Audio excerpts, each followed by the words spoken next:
मार्गशीर्ष माह के कृष्ण पक्ष की एकादशी को उत्पन्ना एकादशी या उत्पत्ति एकादशी के नाम से जाना जाता है।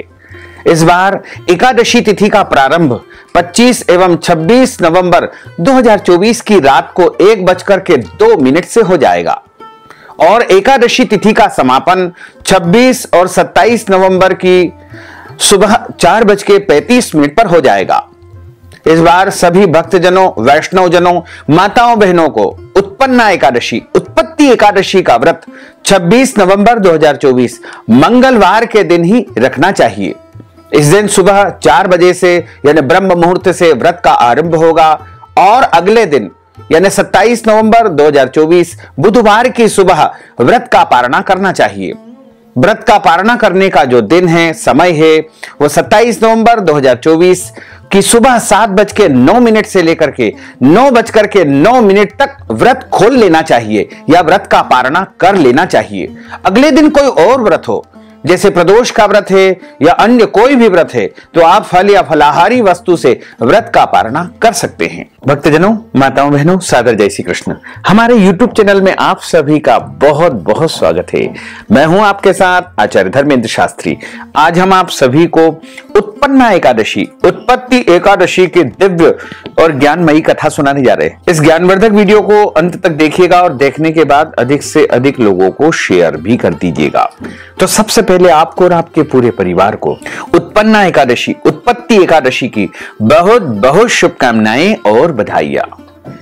भगवान श्री हरि लक्ष्मी नारायण जी का और एकादशी माता का भरपूर आशीर्वाद आप सभी के जीवन पर सदैव बना रहे। आप सभी सुखी रहें, स्वस्थ रहें, व्यस्त रहें, मस्त रहें, निरंतर उन्नति तथा प्रगति को प्राप्त करते रहें। विष्णु एकादशी गीता तुलसी विप्रोधे नवः असारे दुर्ग संसारे षटपदी मुक्तिदायिनी। अर्थात भगवान श्री हरि विष्णु जी का पूजन करना, एकादशी का व्रत रखना, गीता जी का पाठ करना, तुलसी जी का पूजन एवं दर्शन करना तथा ब्राह्मण देवताओं की सेवा करना, उनको दान करना, उनको भोजन करवाना, गौ माता की रक्षा एवं सेवा करना, ये 6 कार्य इस कठिन संसार सागर को पार करने हेतु मोक्षदायक, मुक्तिदायक बताए गए हैं। पूरे एक वर्ष में 24 एकादशी आती है, लेकिन जिस साल अधिक मास या पुरुषोत्तम मास आता है, उस साल 2 अधिक एकादशी यानी कुल मिलाकर के उस साल 26 एकादशी आती है। प्रत्येक महीने में 2 बार एकादशी आती है, एक कृष्ण पक्ष में, दूसरी शुक्ल पक्ष में। दोनों ही एकादशियों का भिन्न भिन्न महत्व हमारे धर्म ग्रंथों तथा पुराणों में बताया हुआ है।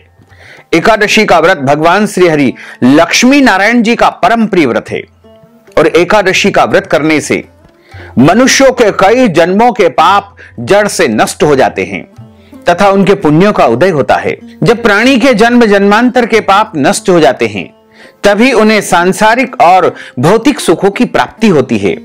जो भक्तजन, माताएं बहनें एकादशी का व्रत करते हैं, उनको दशमी तिथि से लेकर के द्वादशी तक कुछ महत्वपूर्ण नियमों का पालन अनिवार्य रूप से करना चाहिए।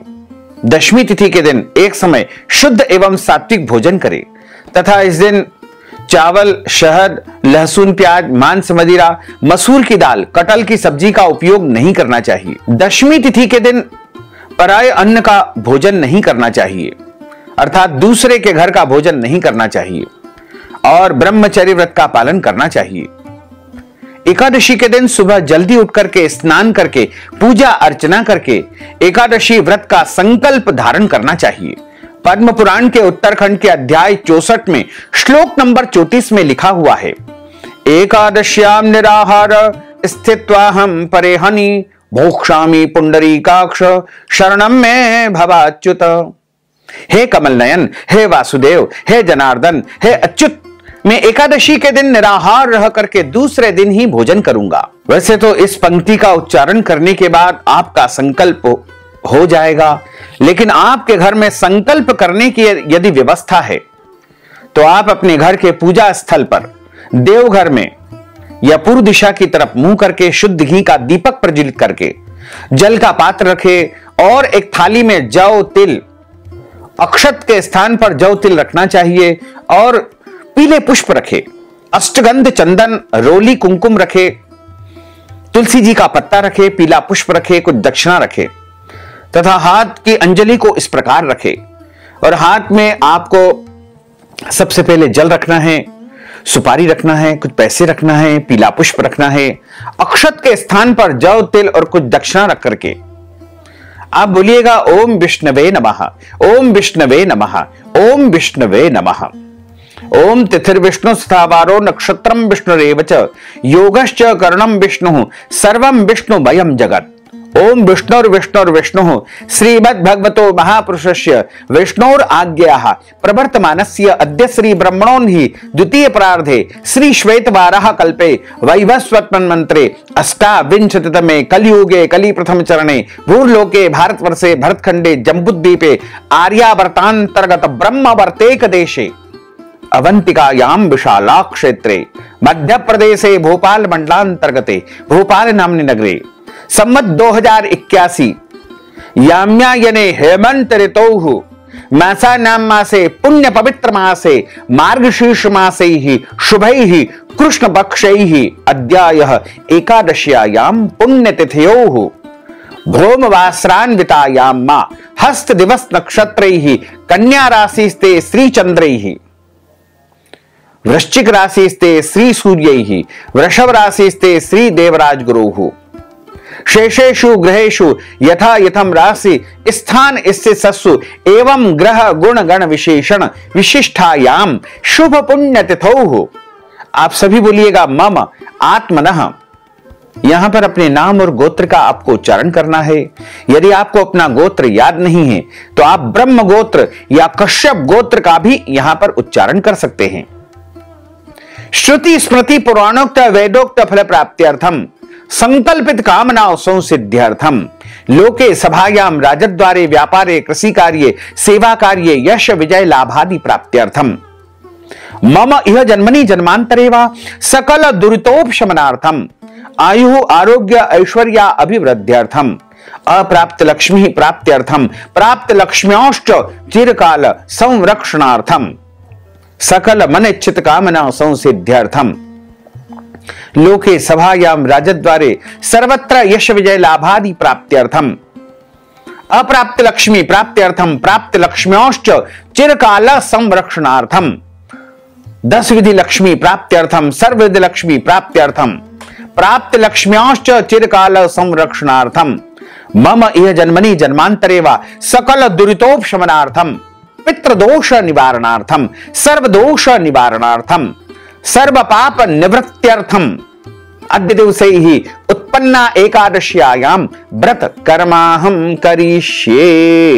इस प्रकार संकल्प प्रभु को समर्पित करने के बाद हाथ जोड़ करके भगवान से प्रार्थना करें कि हे दीन बंधु, हे दीनानाथ, हे करुणा निधान, आज मैं उत्पन्ना एकादशी का व्रत धारण करने जा रहा हूं और सभी नियमों का पालन करते हुए पूरे विधि विधान के साथ में एकादशी का व्रत रखूंगा, 11 का व्रत रखूंगा।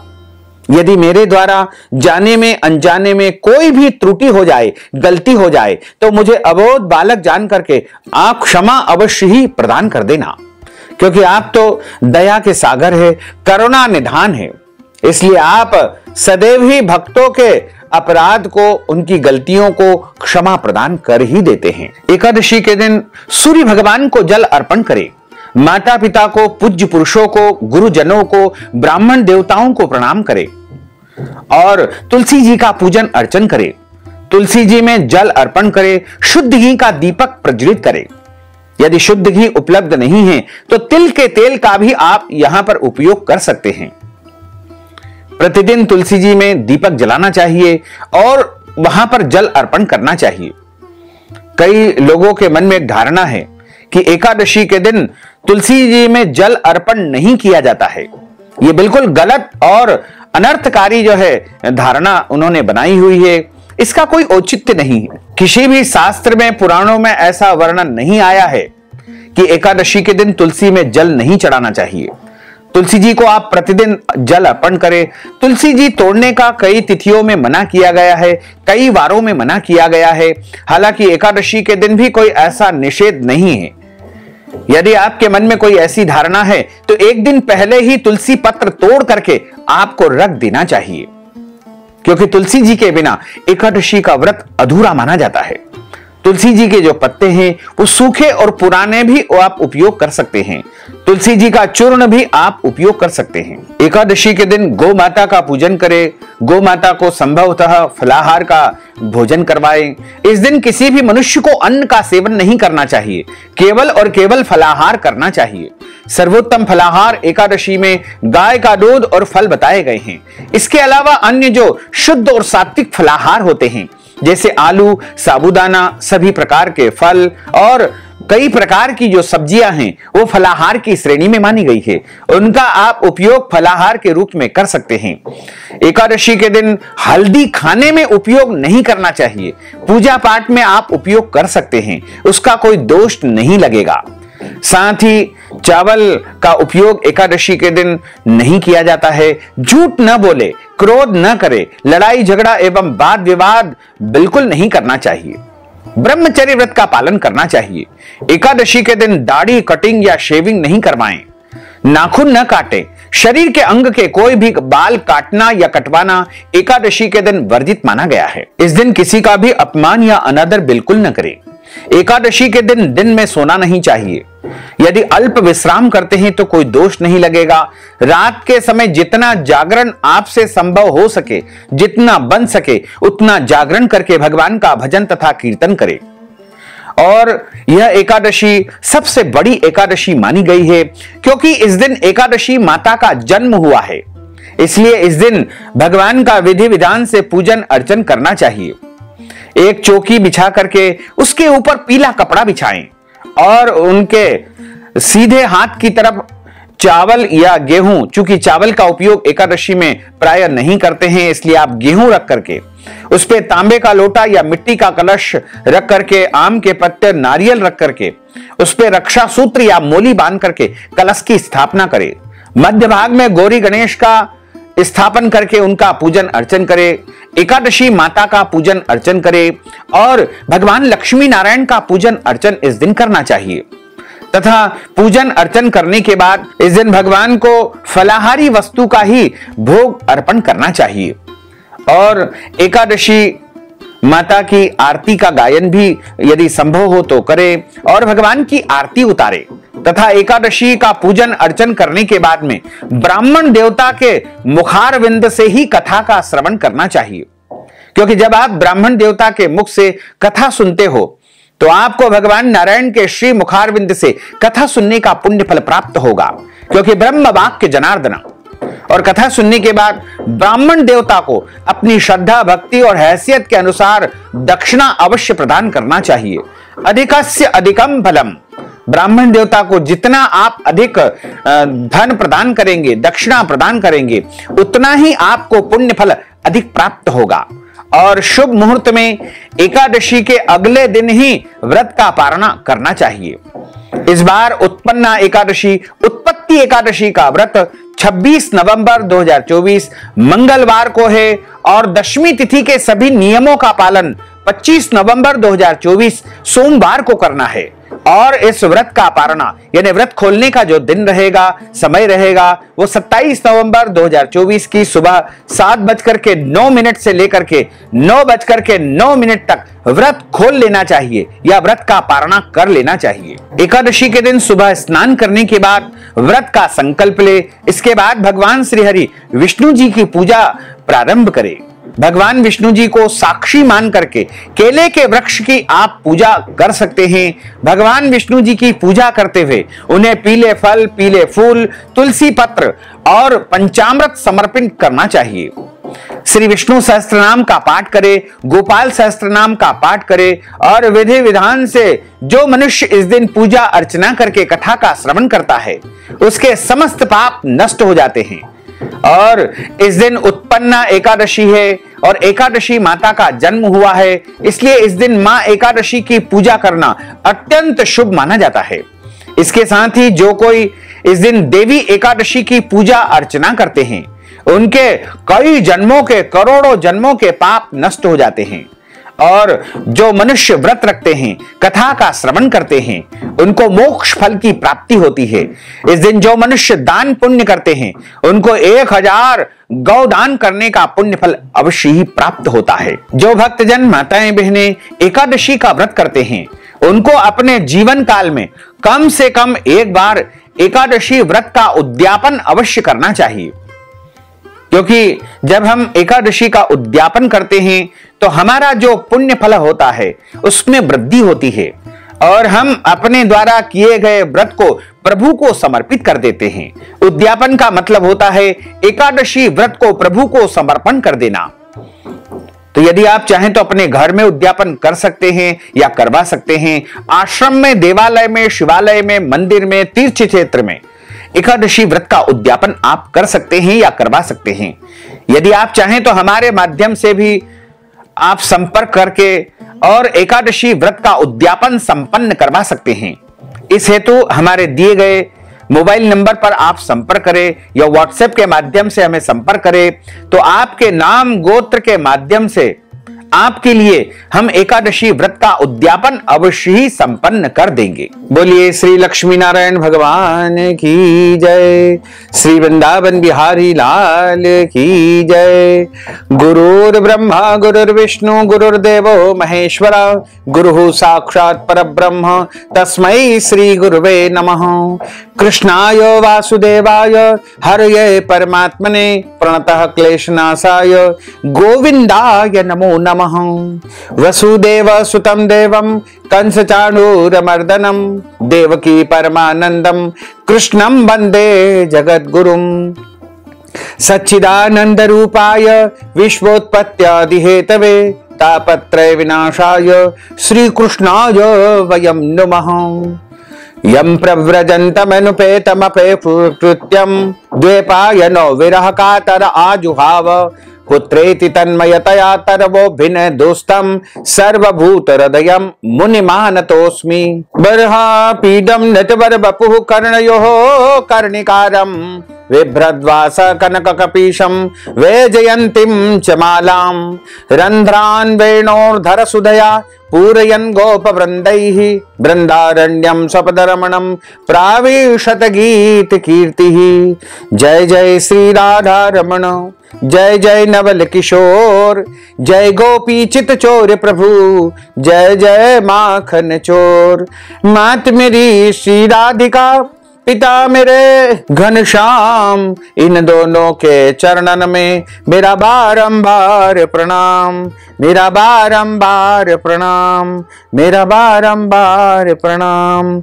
मोहिनी मूरत श्याम की वो मन रही समाय, जो मेहंदी के पात में लाली रही समाय। धन यौवन एक दिन उड़ जाएंगे जैसे उड़े कपूर, मन मूरख तू राम भज क्यों चाटे जगधूर। राम कृष्ण दो एक है अंतर नहीं निमेष, इनके नयन गंभीर है उनके चपल विशेष। बोलिए श्री वृंदावन बिहारी लाल की जय, श्री द्वारकाधीश भगवान की जय, श्री गिरिराज धरण की जय, श्री बालकृष्ण लाल की जय, श्री श्याम सुंदर यमुने महारानी की जय, जगत गुरु श्री वल्लभाधीश की जय, श्री गुसाई जी परम दयाल की जय, श्री गुरुदेव की जय, लाडले लाल की जय, आज के आनंद की जय। एक समय की बात है, सूत जी महाराज कहने लगे कि हे ऋषियों, आप लोग क्या सुनने की इच्छा रखते हैं? तो सोनकादिक 88,000 ऋषियों में से एक ऋषि उनसे प्रश्न करते हैं कि हे महामना, आज आपके श्री मुखारविंद से उत्पन्ना एकादशी, उत्पत्ति एकादशी का वृत्तांत, उत्पत्ति एकादशी की कथा का श्रवण करना चाहते हैं। सूत जी महाराज कहने लगे कि हे ऋषियों, इस व्रत का वृत्तांत और उत्पत्ति प्राचीन काल में भगवान कृष्ण ने अपने परम भक्त युधिष्ठिर से कही थी, वही मैं तुमको सुनाने जा रहा हूं। एक समय युधिष्ठिर ने भगवान श्री कृष्ण से प्रश्न किया था कि एकादशी का व्रत किस विधि से किया जाता है और उसका क्या फल प्राप्त होता है। व्रत के दिन जो क्रिया की जाती है आप कृपा करके मुझे सुनाइए। यह मधुर वचन को सुनकर के भगवान श्री कृष्ण कहने लगे कि हे राजन, हे युधिष्ठिर, मैं तुमसे एकादशी व्रत के महात्म्य को सुनाने जा रहा हूं। सर्वप्रथम हेमंत ऋतु में मार्गशीर्ष माह में कृष्ण पक्ष एकादशी से इस व्रत को आरंभ किया जाता है। दशमी को सायंकाल भोजन के बाद अच्छी प्रकार से दातून करे ताकि अन्न का अंश मुंह में न रह जाए। रात्रि को भोजन कदापि न करे, अधिक न बोले। एकादशी के दिन प्रातः 4 बजे उठ करके सबसे पहले व्रत का संकल्प करे। इसके बाद शौच आदि से निवृत्त होकर के शुद्ध जल से स्नान आदि नित्य कर्म संपन्न करे। व्रत करने वाला चोर, पाखंडी, परस्त्रीग्रामी, निंदक, मिथ्याभाषी तथा किसी भी प्रकार के पापी से बात बिल्कुल न करे और शुद्ध और पवित्र अवस्था में धूप, दीप, नैवेद्य आदि 16 प्रकार की वस्तुओं से भगवान का पूजन अर्चन करे। रात्रि को दीप दान करे। रात्रि में सोना या प्रसंग नहीं करना चाहिए। रात्रि जागरण करके भजन कीर्तन करना चाहिए। जो कुछ पहले जाने अनजाने में पाप हो गए हों उनकी क्षमा याचना आपको करनी चाहिए। धर्मात्मा पुरुषों को कृष्ण पक्ष और शुक्ल पक्ष दोनों ही पक्षियों को एकादशियों को समान मान करके उनका व्रत धारण करना चाहिए। और जो मनुष्य ऊपर बताई गई विधि के अनुसार एकादशी का व्रत करते हैं उन्हें शंखोद्धार तीर्थ में स्नान करके भगवान के दर्शन से जो पुण्य फल प्राप्त होता है वही एकादशी व्रत के 16वें भाग के बराबर भी नहीं है। व्यतिपात के दिन दान देने का लाख गुना फल प्राप्त होता है, संक्रांति से 4 लाख गुना, तथा सूर्य एवं चंद्र ग्रहण में स्नान दान से जो पुण्य फल प्राप्त होता है वही पुण्य एकादशी के दिन व्रत करने से सहज ही मनुष्य को प्राप्त हो जाता है। अश्वमेध यज्ञ करने से 100 गुना तथा 1 लाख तपस्वियों को 60 वर्ष तक भोजन कराने से 10 गुना, 10 ब्राह्मणों अथवा 100 ब्रह्मचारियों को भोजन करवाने से 1000 गुना पुण्य फल भूमि दान करने से होता है। उससे 1000 गुना पुण्य कन्या दान से प्राप्त होता है। उससे भी 10 गुना पुण्य विद्या दान करने से होता है और विद्या दान से 10 गुना पुण्य भूखे मनुष्य को भोजन करवाने से प्राप्त होता है। अन्नदान के समान इस संसार में कोई भी ऐसा कार्य नहीं है जिससे देवता और पितर दोनों तृप्त होते हो, परंतु एकादशी का व्रत सबसे अधिक पुण्य देने वाला बताया गया है। हजारों यज्ञों से भी अधिक इसका पुण्य प्राप्त होता है। इस व्रत का प्रभाव देवताओं को भी दुर्लभ है। रात्रि को भोजन करने वाले को उपवास का आधा फल मिलता है और दिन में 1 बार भोजन करने वाले को भी आधा ही फल प्राप्त होता है, जबकि निर्जल निराहार फलाहार करके व्रत को रखने वाले का महात्म्य तो देवता भी वर्णन नहीं कर सकते हैं। युधिष्ठिर कहने लगे कि हे भगवान, आपने हजारों यज्ञ और लाख गोदान को भी एकादशी व्रत के बराबर नहीं बताया है, सो यह तिथि सब तिथियों से उत्तम कैसे हुई यह भी मुझे बताइए। भगवान कहने लगे कि हे राजन, सतयुग में मुर नामक दैत्य उत्पन्न हुआ। वह बड़ा बलवान और भयानक था। उस प्रचंड दैत्य ने इंद्र, आदित्य, वसु, वायु, अग्नि आदि सभी देवताओं को पराजित करके भगा दिया था। तब इंद्र सहित सभी देवताओं ने भयभीत होकर के भगवान शिव से सारा वृत्तांत कहा और बोले कि हे कैलाशपति, मुर दैत्य से भयभीत होकर के सब देवता मृत्यु लोक में भ्रमण कर रहे हैं। तब भगवान शिव ने कहा कि हे देवताओं, तीनों लोकों के स्वामी, भक्तों के दुखों का नाश करने वाले भगवान विष्णु की आप शरण में जाइए। वे ही आपके दुखों को दूर कर सकते हैं। शिव जी के ऐसे वचन को सुनकर के सभी देवता क्षीर सागर में पहुंच गए। वहां भगवान को शयन करते देख करके हाथ जोड़ करके उनकी स्तुति करने लगे। हे देवताओं द्वारा स्तुति करने योग्य प्रभु, आपको बारंबार नमस्कार है, आपको बारंबार प्रणाम है। देवताओं की रक्षा करने वाले मधुसूदन, आपको प्रणाम है। आप हमारी रक्षा करें। दैत्यों से भयभीत होकर के हम सभी आपकी शरण में आए हुए हैं। आप इस संसार के कर्ता है, आप इस संसार के माता पिता, उत्पत्ति और पालन करता है और आप ही इस संसार के संहार करता है। सबको शांति प्रदान करने वाले आकाश और पाताल भी आप ही है। सबके पितामह ब्रह्मा, सूर्य, चंद्र, अग्नि, सामग्री, होम, आहुति, मंत्र, तंत्र, जप, जजमान, यज्ञ, कर्म, कर्ता, भोक्ता, विद्वान, आचार्य, आप सब कुछ हो। आप सर्वव्यापक हो। आपके सिवा तीनों लोकों में तथा चर अचर में कुछ भी नहीं है। हे भगवान, दैत्यों ने हमको जीत करके स्वर्ग से निकाल दिया है, हमको स्वर्ग से भ्रष्ट कर दिया है और हम सब देवता इधर उधर भटक रहे हैं, भ्रमण कर रहे हैं, भागे भागे फिर रहे हैं। आप उन सब दैत्यों से हम सब की रक्षा करें। हे पाहिमाम, हे दीनानाथ, आप हमारी रक्षा करें। इंद्र के ऐसे वचन सुनकर के भगवान विष्णु कहने लगे कि हे इंद्र, ऐसे मायावी दैत्य कौन है जिसने सब देवताओं को जीत लिया है?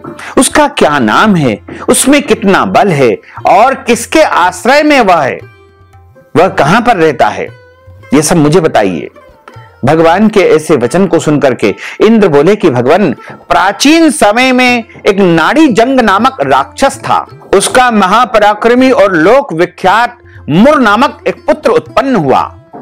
उसकी चंद्रावती नाम की नगरी है। उसी में सब देवताओं को स्वर्ग से निकाल करके वहां अपना अधिकार जमा लिया है।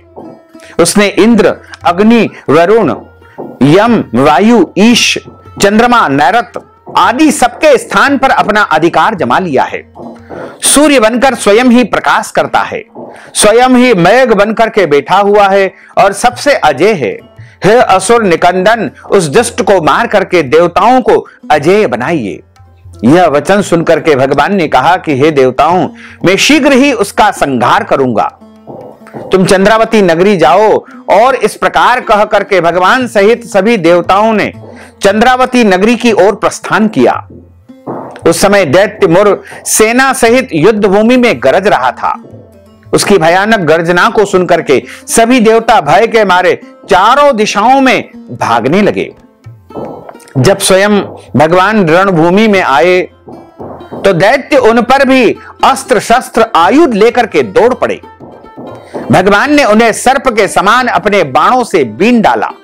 बहुत से दैत्य मारे गए, केवल मुर बचा हुआ था। वह अविचल भाव से भगवान के साथ युद्ध करता रहा। भगवान जो जो भी तीक्ष्ण बाण चलाते वह उसके लिए पुष्प के समान सिद्ध होते।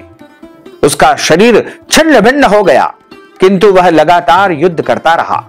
दोनों के बीच मल युद्ध हुआ। 10,000 वर्ष तक उनका युद्ध चलता रहा, किंतु मुर नहीं थका। और अंत में थक करके भगवान बद्रिकाश्रम चले गए। वहां हेमवती नामक सुंदर गुफा थी। उसमें विश्राम करने के लिए भगवान उस गुफा के अंदर प्रवेश कर गए। वह गुफा 12 योजन लंबी थी और उसका एक ही दरवाजा था। विष्णु भगवान वहां योग निद्रा की गोद में जाकर के सो गए। मुर भी पीछे पीछे आ गया और भगवान को सोया देख करके मारने को तैयार हुआ। तभी भगवान के शरीर से उज्जवल कांतिमय रूप वाली देवी प्रकट हुई। उस देवी ने राक्षस मुर को ललकारा, युद्ध किया और उसे तत्काल मृत्यु के घाट पर उतार दिया।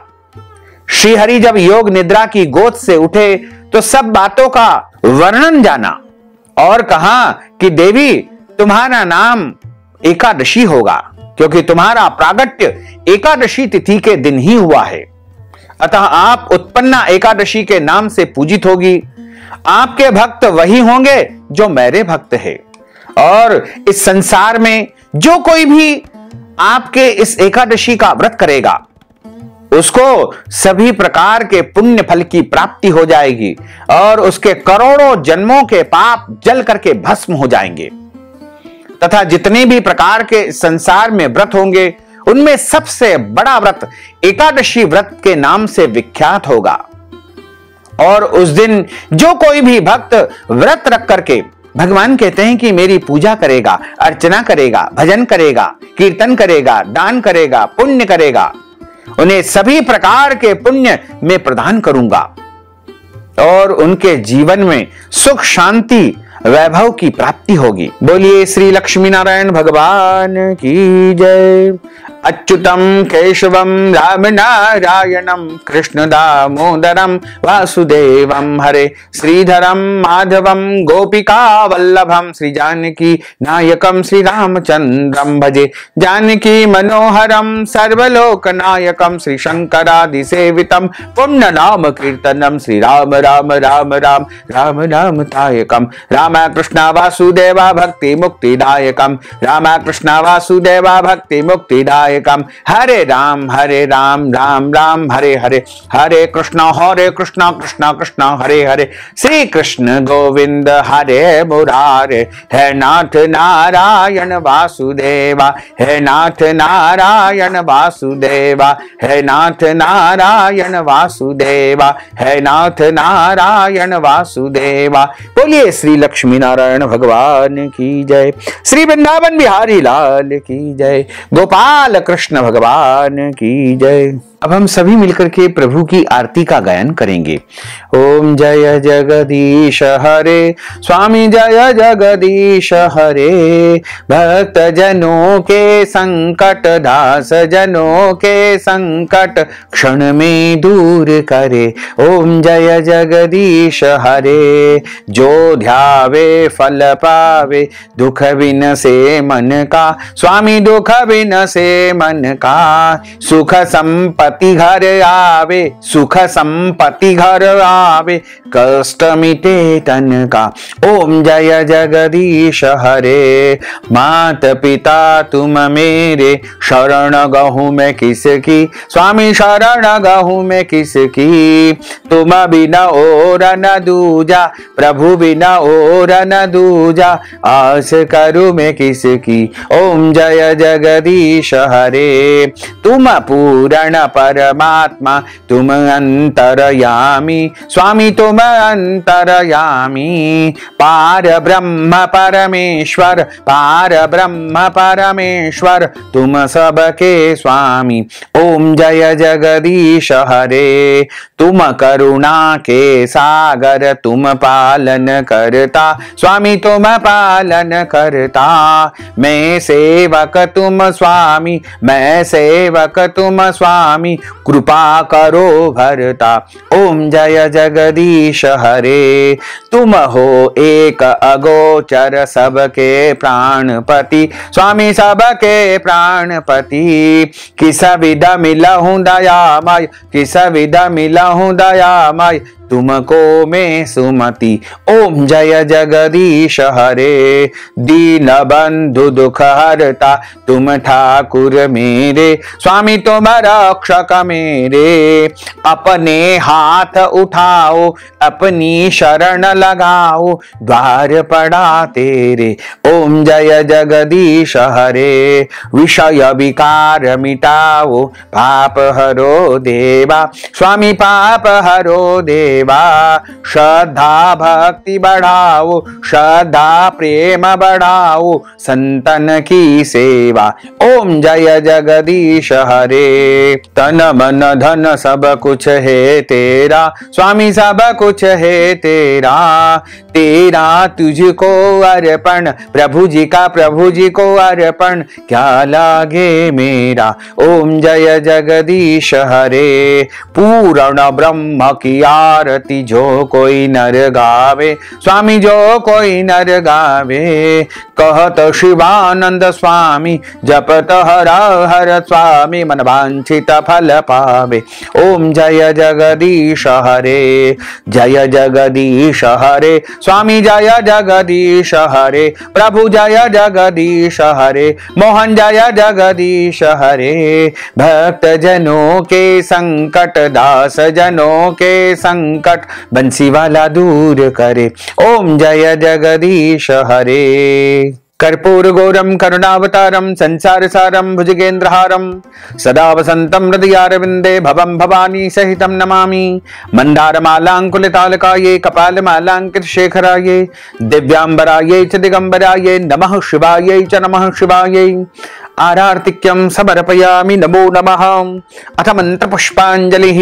हरिः ओम् यज्ञेन यज्ञमय जन्त देवास्तानि धर्माणि प्रथमान्यासन्न तेहनाकं महिमानः सचन्त्र यत्र पूर्वे साध्याः सन्ति देवाः। ओम राजाधिराजाय प्रसय्य साहिने नभो वयं वै श्रवणाय कूर्महे समे कामान् काम कामाय मह्यं कामेश्वरो वै श्रवणो ददातु कुबेराय वै श्रवणाय महाराजाय नमः। ओम स्वस्ति साम्राज्यं भोज्यं स्वराज्यं वैराज्यं पारमेष्ट्यं राज्यं महाराजमाधिपत्यमय्यं समन्तपर्यायै स्यात् सार्वभौमः सार्वायुष आन्तार्ध परार्धात् पृथिव्यै समुद्रपर्यन्ताय एकराटिति तदप्येष श्लोकोऽभिगितो मरुतः परिवेष्टारो मरुतस्यावसान् ग्रहे आभिक्षतस्य कामप्रेर विश्वे देवा सभासदेति। ओम विश्व तच्चक्षुरुत विश्वतो मुखो विश्वतो बाहुरुत विश्वतस्मात् संबाहुभ्यां धमति संपतत्रैर्द्यावा भूमिं जनयन् देव एकः। ओम एकदन्ताय विद्महे